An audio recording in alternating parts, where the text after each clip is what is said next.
Hey everybody, it's your host Dan with an object today. Been a few days, but I've been keeping busy, and hopefully enjoyed the 6 videos I uploaded the other day. So anyway, what are we looking at here? By the way, I have a book record, comic, whatever store.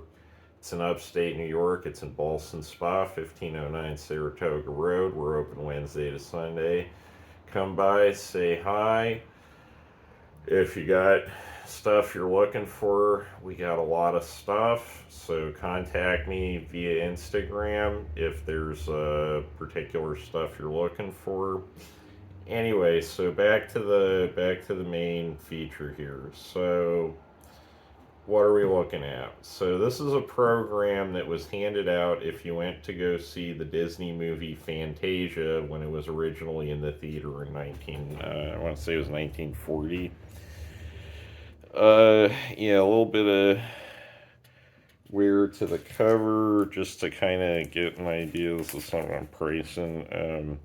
So like this versus like a standard size comic, this is a pretty good size, like kind of, it's not quite like a Life magazine, but it's closer to that than it is to say a comic book. So yeah, so this is a pretty neat little thing. So it goes through and it's kind of like those programs, the playbill kind of things they hand you if you go to see like a classical concert at a large music hall or something. You got a picture of the conductor. You got like a little replica signature from Leopold Stokowski. Hopefully I got that right. Some really nice typography and graphic design going on here. Then you got picture of another guy that the guy who kind of curated the mixtape that is Fantasia, a guy named Deems Taylor. I've never met a person named Deems, so that must be kind of an older name. So anyway, it's in Fantasound. Woo! There's Walt Disney with a. I've seen worse mustaches. I lived in Brooklyn. I can't roast it too hard. You can kind of tell if he got rid of the mustache, he would actually look kind of boyish in this. He's an interesting looking fellow. There's some little pictures here. I'm gonna zoom in and see if I can't get a better shot. Yeah, so there's some nice little drawings here of little cherub things. Not my thing personally, but I think I mostly kept this for the historical value.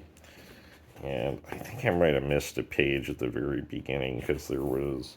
Yeah, okay, so this is a detail I wanted to point out. So here's your title page. More cherub people. He was really into those cherubs. Zoom in a little bit here. So it's in pencil. It's not going to be the easiest thing to read. But basically, the guy who went to the theater and picked this up wrote down the day that he went to the theater, which theater he went to, the Broadway Theater in New York City. I don't believe they're still there anymore. And he went on February 22nd, 1941, so during World War II. So this is, that's kind of an interesting element of this. This is a very nice program being printed. I'm not 100% sure when paper drives started, but it was, 41. It would have been a little bit after this.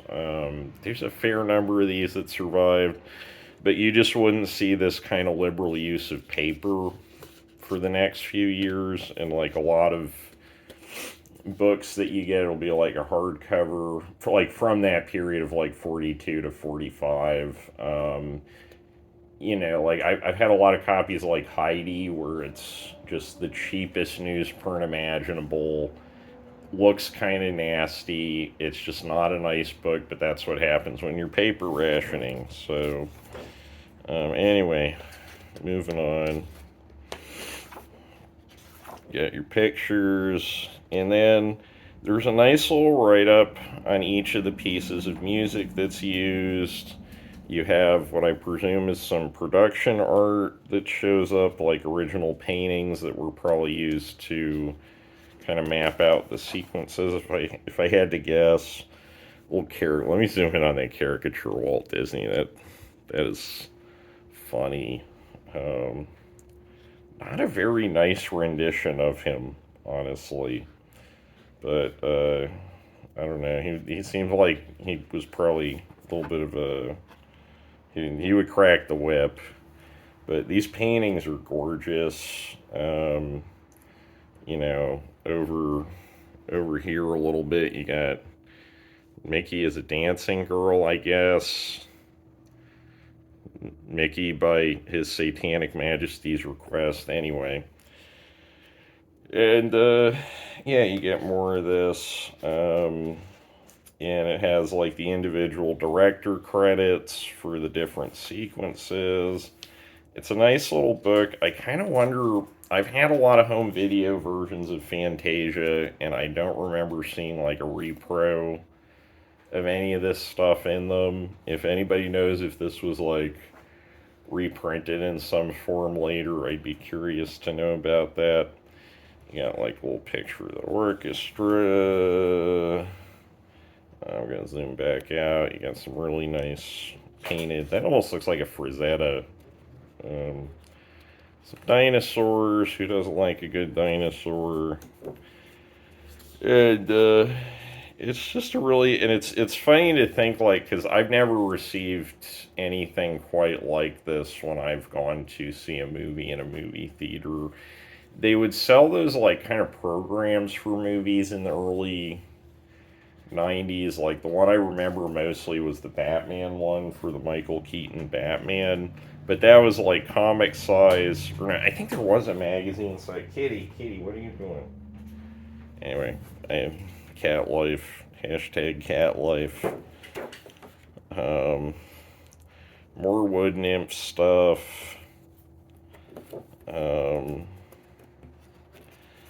Just a lot of this wood nymphs and paintings. Here's some more pictures of Walt Disney kind of doing his thing. I'm not sure who that woman is. Whoever this caricaturist is, I want to know, because those are like my favorite things in here. Like, not to disrespect the, you know, grayscale dancing hippo, but I don't know, one thing's a little more my speed than the other one, I guess. So, yeah, it's not a very long book. If you run across this at a decent price, and you like Fantasia, you like animation kind of artifacts, I would say grab this. It's a nicely made object. Very weird back here. It's just cherub mooning you. But it's 1941. The world has gone mad.